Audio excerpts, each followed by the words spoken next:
금년 한 해 여러분 어떠셨는지 모르겠습니다. 참 힘들었고 또 인생의 굽이굽이마다 하나님의 은혜로 여기까지 달려온 줄로 믿습니다. 사람들은 난관을 만나면 저마다 나름대로 그 문제를 해결하기 위해서 노력을 하더라고요. 어떤 사람은 사람을 찾아가기도 하고 또 여러 가지 방법 동원해가지고 그 문제를 해결하려고 하죠. 그러나 여러분, 우리가 인간적인 방법으로 그 문제를 해결하고 하지만 정말 사이다처럼 동치미처럼 그렇게 시원한 해결책을 찾기란 굉장히 어렵습니다. 여러분, 이럴 때에 필요한 것이 무엇일까? 저는 지혜라고 생각을 합니다. 지혜가 필요하죠. 지혜는 어떤 문제를 해결할 수 있는 능력입니다. 여러분, 지혜가 있으십니까? 굿뉴스는 하나님께서 저와 여러분에게 지혜를 주셨습니다. 지혜가 무엇입니까? 성경이 지혜입니다. 하나님의 말씀이 지혜입니다. 여러분, 성경은 1200년 이상 43명의 저자들이 기록한 책이에요. 근데 여러분, 이 성경에는 엄청난 지혜가 담겨져 있습니다. 여러분, 제 서재에 책이 제가 정확히 헤아려보지는 않았지만 한 4,000권 정도 있는 것 같습니다. 제 방에 들어온 사람들 중에서 어떤 분들은 눈치가 없이 또 목사님 이거 다 읽었어요? 그렇게 물어보시는 분들이 있는데 그런 질문은 안 해야 됩니다, 여러분. 제가 다 읽었겠습니까? 못 읽은 책도 많죠. 근데 여러분, 그 수많은 책 중에서 정말 이건희 목사가 한 권을 선택한다. 무슨 책을 선택하겠습니까? 성경이죠. 왜냐하면 성경은 베스트셀러 중에 베스트셀러이기 때문입니다. 한 해에 전 세계에서 발간하는, 판매하는 성경의 권수가 자그마치 1억 권입니다. 여러분, 왜 그렇다고 생각하십니까? 이 성경에 엄청난 지혜가 담겨져 있는 거죠. 지혜의 보고가 성경입니다. 그래서 여러분, 우리가 바이블이라고 하는 이 성경이라는 말을 제일 먼저 사용했던 사람은 4세기 크리스톰이라는 교부입니다. 오늘날로 하면 목사죠. 여러분, 이 바이블이라는 이 성경이라는 말은 비블리온, 헬라어에서 나왔는데 원래는 서구라는 말이에요. 그런데 서구교회가 이 헬라어를 여성 명사로 비블레, 그래서 바이블이라고 했어요. 교부들은 이 성경을 지혜의 책이라, 신성한 서고라 그렇게 불렀습니다. 지혜의 서고. 여러분, 이 성경 안에는 각종 모든 지혜가 담겨져 있습니다. 이 성경 안에 세상을 꿰뚫고 이 민족과 열방을 다스리는 하나님의 지혜, 신적인 지혜가 담겨져 있습니다. 여러분, 이 책을 읽으시길 바랍니다. 시편 119편은 세상의 유혹과 박해 속에서 신앙을 굳게 지켜나가도록 하기 위해서 하나님의 말씀에 대한 신앙과 자세를 기록한 지혜의 시입니다. 이런 시를 지혜의 시라고 얘기해요. 여러분, 성경이 66권입니다. 66권 1189장입니다.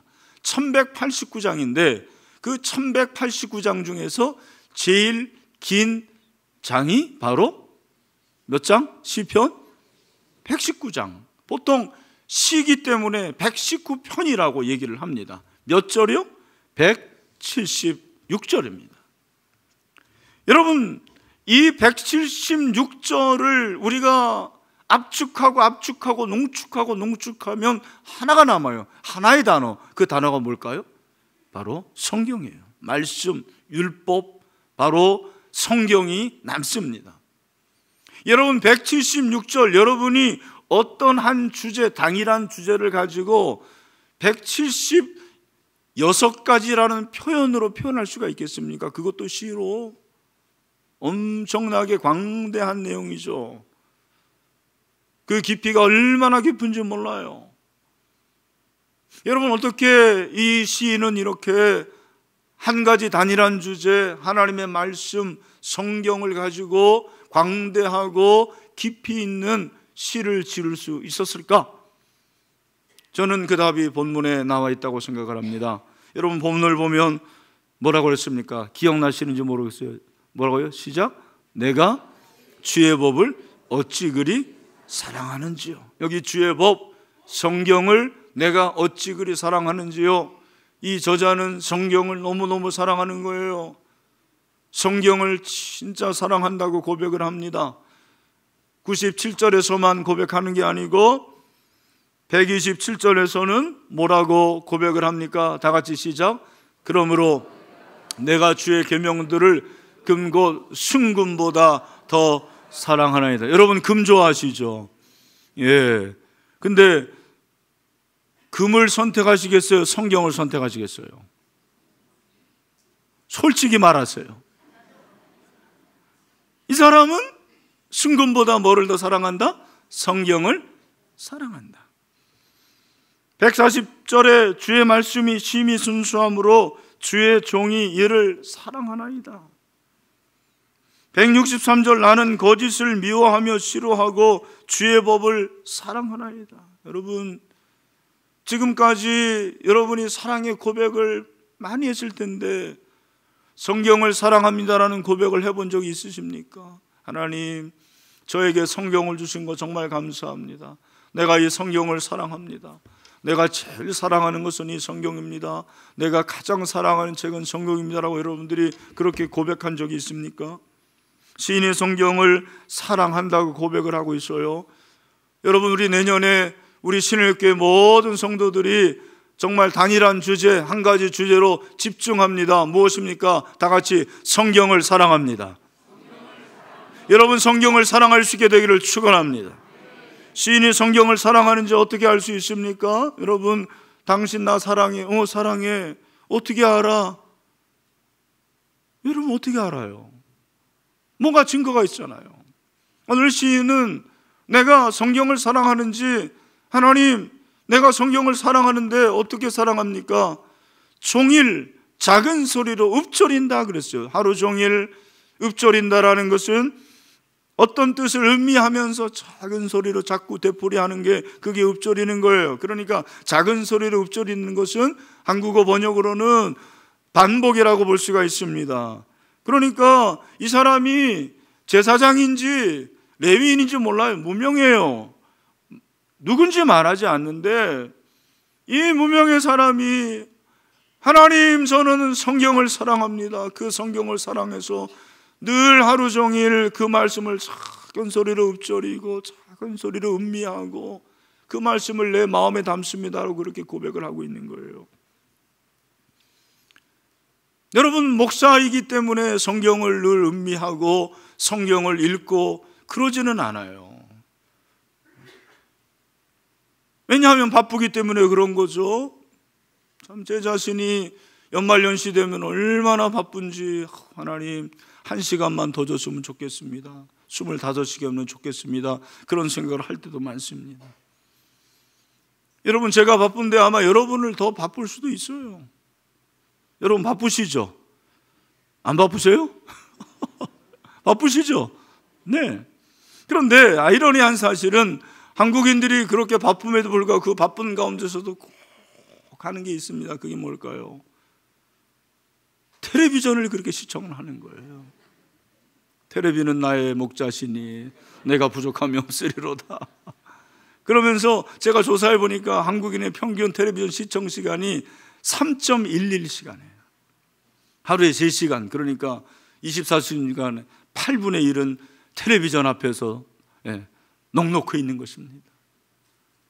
여러분, 텔레비전이 다 나쁜 건 아니에요. 텔레비전도 유익한 것이 있습니다. 그러나 제가 말씀드리는 것은 그렇게 텔레비전 앞에서는 3시간을 할애하면서 그러면 성경은 얼마나 읽느냐?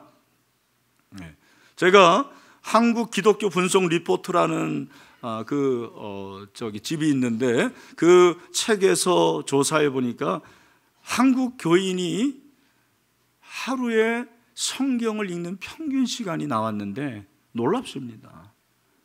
7분 읽습니다. 하루에 몇 분요? 7분.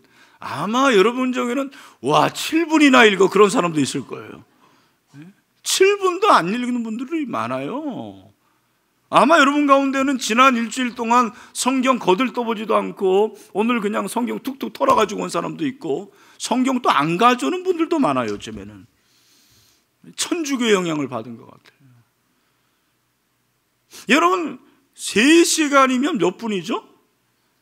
180분에 11분이니까 적어도 191분을 매일 그렇게 텔레비전 앞에 있는데 성경을 읽는 시간은 7분도 안 되는 거예요. 191대 7 참담합니다. 여러분 참 이 성경을 읽는 게 어려워요. 성경을 읽는 게 어렵습니다. 왜 어려운가? 따라합시다. 성경이니까 어렵다. 정답이에요. 만화책이면 얼마나 좋겠습니까? 여러분 성경은 성경이니까 어려운 거예요. 성경은 진리의 책이죠. 여러분 진리가 그렇게 쉬운 겁니까? 그래서 성경을 읽는 것이 얼마나 어려운지 모릅니다. 그런데 여러분 저는 왜 성도들이 성경을 제대로 읽질 않냐면 성경이 어떤 책인지를 정확히 모르기 때문이라고 생각을 해요. 성경에 대한 정확한 지식이 없어요. 성경이 어떤 책입니까? 성경이 어떤 책입니다. 그럼 대부분 하나님의 말씀입니다. 그래요. 하나님의 말씀 맞죠? 근데 하나님께서 왜 하나님의 말씀을 주십니까? 하나님의 말씀이라는 것은 정보가 아니에요. 인포메이션이 아니고 성경이 하나님의 말씀이라는 것은 성경은 하나님을 나타내는 계시의 말씀입니다. 하나님을 나타내는 거예요. 하나님을 나타냈는데 하나님이 왜 하나님의 뜻을 우리에게 보여주십니까? 성경이 어떤 책이냐에 대해서 여러분들이 3가지로 간단하게 먼저 정리를 합시다. 첫 번째 따라했습니다. 성경은 구원의 책이다. 좀 더 크게 성경은 구원의 책이다. 무슨 책이라고요? 구원의 책. 여러분 예수 믿고 구원 받으셨습니까? 다 구원 받으셨어요? 그러니까 우리 한국 교회 교인들 중에서 구원 받았습니까? 라는 질문에 네라고 자신 있게 답하지 못하는 분들이 제가 볼 때는 20에서 30%는 있어요. 우리 교회도 마찬가지입니다. 여러분 내가 예수를 믿어서 구원을 받았는지 어떻게 압니까? 성경에 나와 있는 거예요. 모든 사람이 구원을 받을 수 있는 유일한 길은 바로 예수 그리스도를 믿는 것입니다. 내가 길이요 진리요 생명이니 나로 말미암지 않고는 아버지께로 올 자가 없습니다. 주 예수를 믿으라 그리하면 너와 내 집이 구원을 얻으리라. 사람이 마음으로 믿어 의에 이르고 입으로 시인하여 구원에 이르느니라. 성경에 나와 있습니다. 디모데 후서 3장 15절 말씀이 우리에게 가르쳐 주는 거죠. 우리 다 같이 한번 크게 읽읍시다. 시작. 또 어려서부터 성경을 알았나니 성경은 능히 너로 하여금 그리스도 예수 안에 있는 믿음으로 말미암아 구원에 이르는 지혜가 있게 하느니라. 아멘. 여러분 구원에 이르는 것은 믿음이에요. 그러니까 이 말씀 안에 놀라운 진리가 있는 거예요. 여러분 우리가 구원받는 것은 내 공로, 의지, 나의 어떠한 선행이 아니고 믿음으로 구원받게 됩니다. 믿음으로. 할렐루야. 근데 이것이 가장 큰 지혜인 줄로 믿습니다. 지혜 중에 지혜, 최고의 지혜가 뭐냐? 구원에 이르는 지혜요. 여러분 나는 초등학교 문턱에도 못 갔다 그런 사람도 있습니다. 여러분 가운데서는 나는 참 배움이 없다. 괜찮습니다. 여러분이 예수를 믿어 구원받으면 최고의 지혜인 줄로 믿습니다. 그러니까 여러분 내가 구원받지 못한 사람은 성경이 안 읽혀지는 거예요. 이게 참 놀라운 거예요. 일자무식인데도 성경이 읽혀지는 사람들이 있어요. 그러나 PhD 학위를 가졌지만 성경이 읽혀지지 않습니다. 왜? 믿음이 없으니까. 그런 거예요. 믿음이 없으니까. 여러분 저는 여러분이 예수 그리스도를 믿어 구원에 이르고 이 말씀이 성경이 구원에 이르는 책인 것을 믿으시게 되는 역사가 있게 되기를 축원합니다. 두 번째 성경은 어떤 책이냐? 영적으로 성장하게 하는 책. 따라합시다. 영적으로 성장하게 하는 책. 여러분 지난 1년 동안 영적으로 성장하셨습니까? 네, 아멘으로 대답해야 돼요. 왜? 성경을 읽었으니까, 성경의 말씀을 들었으니까 영적으로 성장할 수가 있습니다.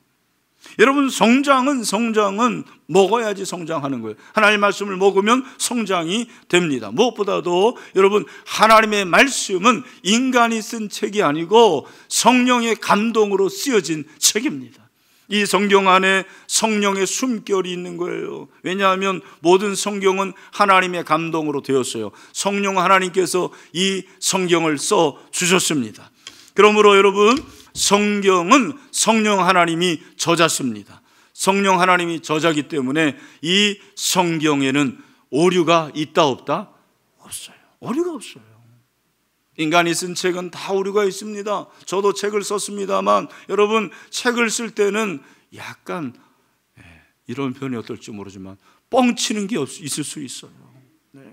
내가 열심히 쓰고 정확히 쓴다고 하지만 여러분 그것이 바뀔 수도 있고 그것이 거짓일 수도 있습니다. 그러나 여러분 성경은 성령의 감동으로 된 것으로 오류가 없는 줄로 믿습니다. 그래서 이 성령의 감동을 받으면은요 성장하게 돼 있어요. 여러분 성장하지 않는 사람들은 예배를 통해서 감동을 못 받는 거예요. 신앙을 통해서 감동이 없는 거예요. 여러분 감동이 중요하거든요. 드라마를 봐도 감동을 받는데 어떻게 예배를 드리는데 감동이 없어요? 디모데후서 3장 16절 17절에서 뭐라고 말합니까? 우리 다 같이 한번 읽어보죠. 시작. 모든 성경은 하나님의 감동으로 된 것으로 교훈과 책망과 바르게 함과 의로 교육하기에 유익하니 이는 하나님의 사람으로 온전하게 하며 모든 선한 일을 행할 능력을 갖추게 하려 함이라. 아멘. 여러분 성경을 사랑하시길 바랍니다. 여러분의 신앙이 성장이 됩니다. 정말 성경을 사랑해 보세요. 성장하지 않을 수가 없어요. 그래서 어떤 분은 그런 얘기를 했더라고요.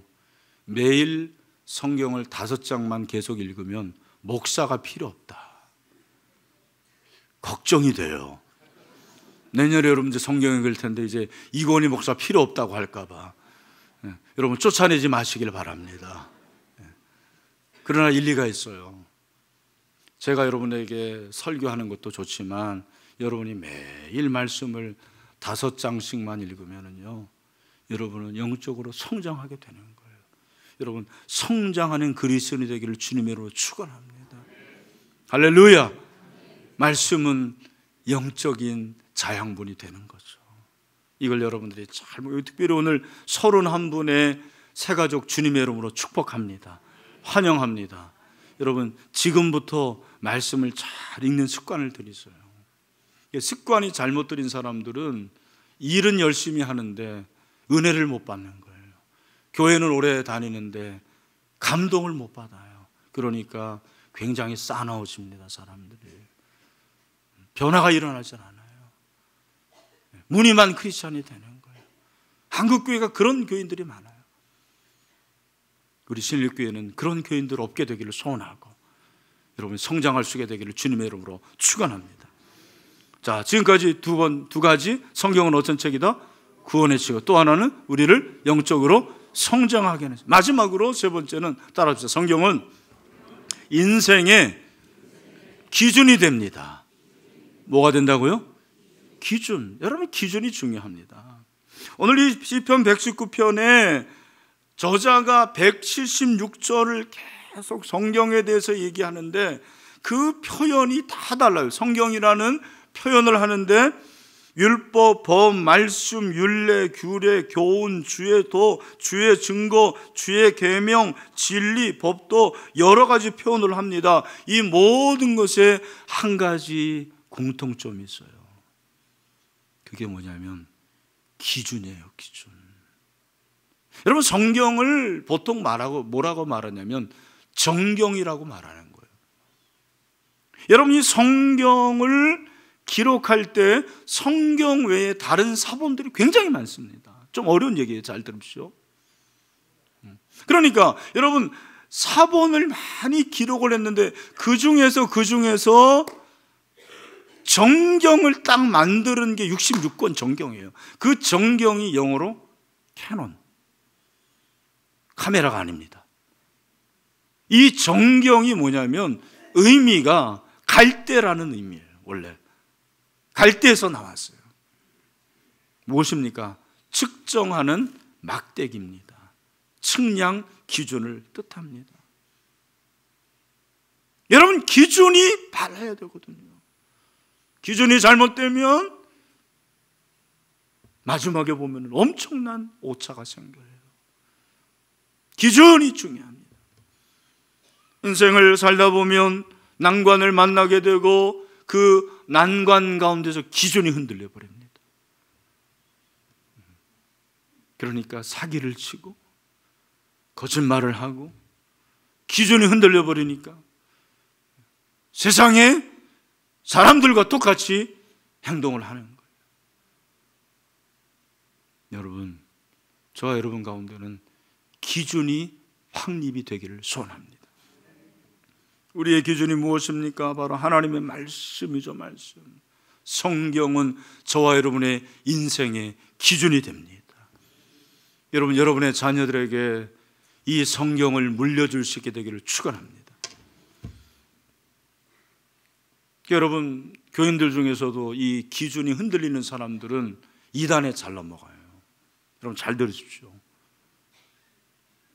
제가 생각하기에 우리 신일교회는 신천지의 주요 타겟입니다. 교회가 성장이 되고 특별히 젊은이들이 성장하기 때문에 아예 여러분이 아시는 대로 저 오거리에서 신천지 전도를 하는 사람도 생기고, 그리고 어제도 저는 편지를 받았어요. 요즘에는 아예 신천지들이 자기 주소도 적습니다.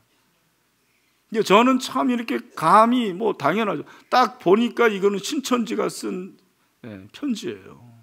근데 신천지가 요즘은 어떻게 접근을 하냐면 설문지를 조사해 달라는 거예요. 그러니까 여러분 길거리에서 누군가가 설문지를 들이밀고 조사해 달라고 그러면 응해야 돼요? 응하지 않아야 돼요? 나는 시간이 없다, 바쁘다고 그랬어요. 그리고 문화적으로 무슨 상담, 그리고 레크레이션, 힐링 이런 문화적으로 접근을 해서 그런데 오라고 합니다. 그리고 결정적으로 우리 같이 성경 공부하자. 신천지, 100% 신천지. 그런 사람들 만나면 여러분 뭐라고 그래야 돼요? 따라합시다. 저하고 좀 크게 합시다. 저하고 신일교회 같이 갑시다. 어떻게 오면 돼요? 신일교회 오시면 됩니다. 할렐루야. 신일교회 오세요. 제가 말씀드리는 것은 기준이 흔들려 버리니까 그 기준을 틈새로 이단들이 공격을 해요. 그리고 실제로 여러분 어떻게 예수를 믿다가 신천지로 갑니까?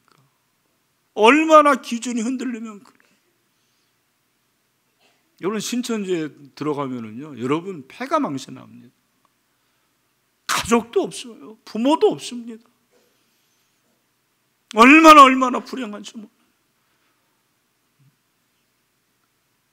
사랑하는 형제자매 여러분, 우리의 인생의 기준,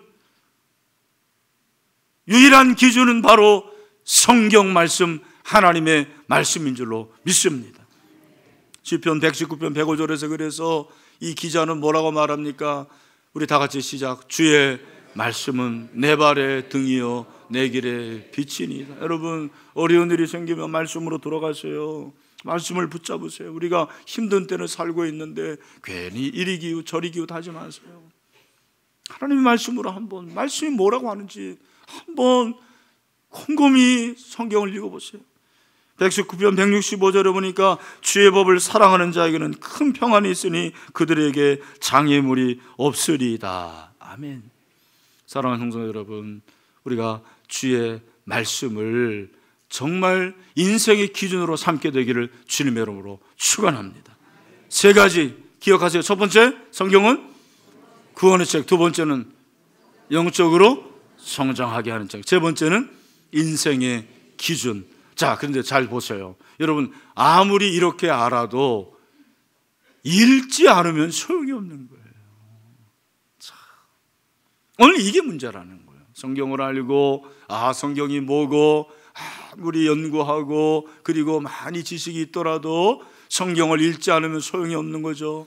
여러분, 우리가 성경을 읽을 때 어떻게 읽어야 되는지 아십니까? 에스겔 선지자에게 하신 말씀이 있어요. 에스겔이 환상을 보는데 하나님께서 뭐라고 말씀하십니까? 한번 들어보세요. 너 인자야, 내가 내게 이르는 말을 듣고 그 패역한 족속같이 패역하지 말고 내 입을 벌리고 내가 내게 주는 것을 먹으라 하시기로 내가 보니 보라 한 손이 나를 향하고 펴지고 보라 그 안에 두루마리 책이 있더라. 성경이 있었습니다. 그가 그것을 내 앞에 펴시니 그 안팎에 글이 있는데 그 위에 애가와 애곡과 재앙의 말이 기록되었더라. 또 그가 내게 이르시되 인자야 너는 발견하는 것을 먹으라. 어떻게 알아? 먹으라. 너는 이 두루마리를 어떻게 해요? 먹고 가서 이스라엘 족속에 말하라 하시기로 내가 입을 벌리니 그가 그 두루마리를 내게 먹이시며 내게 이르시되 인자야 내가 내게 주는 이 두루마리를 내 배에 넣으며 내 창자에 채우라 하시기에 내가 먹으니 그것이 내 입에서 달기가 굴더라. 여러분, 우리가 성경을 읽을 때 대부분의 사람들이 눈으로 읽어요. 눈으로만 읽습니다.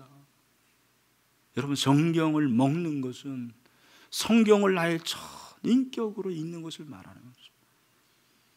잘 들어보세요. 유진 피터슨 목사님은 이렇게 표현을 했더라고요. 성경을 읽는 것은 성경 안에 있는 모든 것을 받아들이는 것을 말한다. 여러분, 성경 안에 있는 모든 것을 받아들일 수 있는 그런 은혜가 있게 되기를 바랍니다. 이건 안 되고 저건 맞고 내가 판단할 기준이 아닙니다. 성령께서 우리에게 주시는 그 마음을 가지고 모든 말씀을 받아들일 수 있는 은혜가 있게 되기를 축원합니다.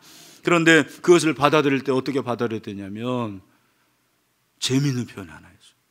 시편 34편 8절을 보니까 너희는 여호와의 선하심을 맛보아 알지어다. 여기 맛보다는 히브리어 단어가 하가인데 뜻이 재미있어요. 뭐냐면 개가 자기 뼈다귀에 푹 빠져 있는 상태. 여러분, 개 키우는 분들 있죠.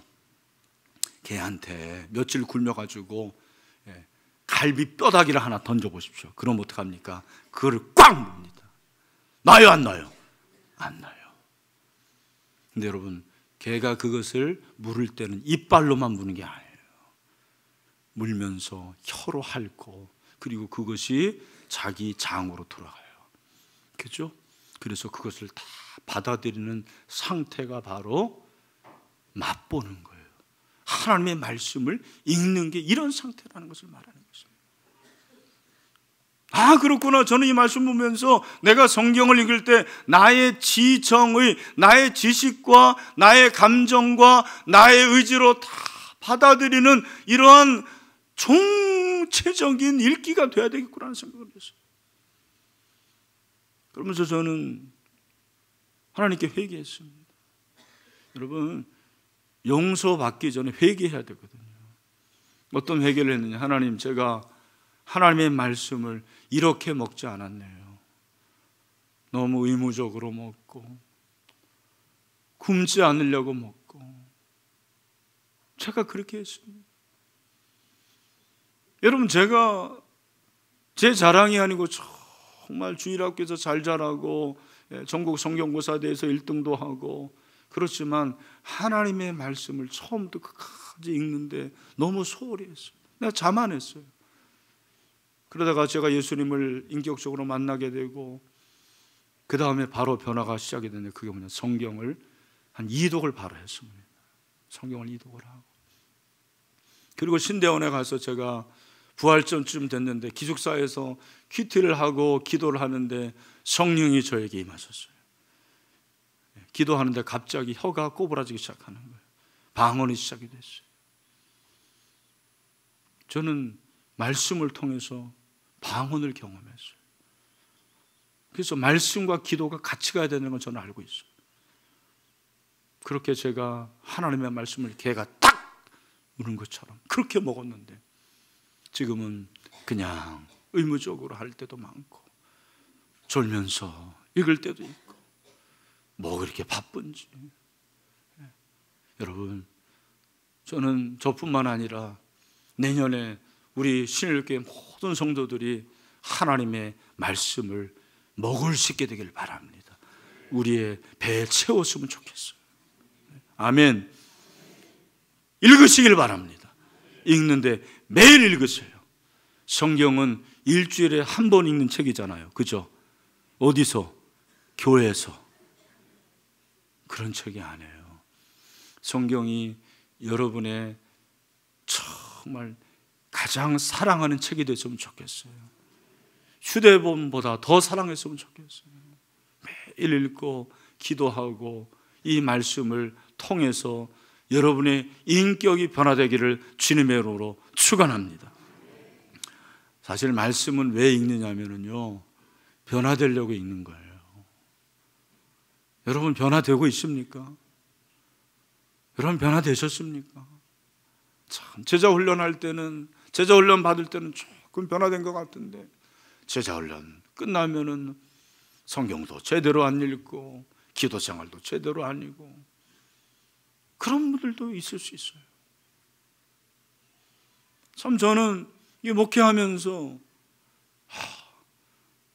사람이 변화되는 게 이렇게 어렵다라는 것을 많이 경험하면서 자괴감을 느낄 때가 많아요. 근데 그거는 제가 하는 일이 아니더라고요. 사람을 변화시킨 것은 하나님이 하시는 일입니다. 성령께서 하십니다. 말씀이 하십니다. 저는 말씀이 여러분의 생각을 좀 바꾸면 좋겠어요.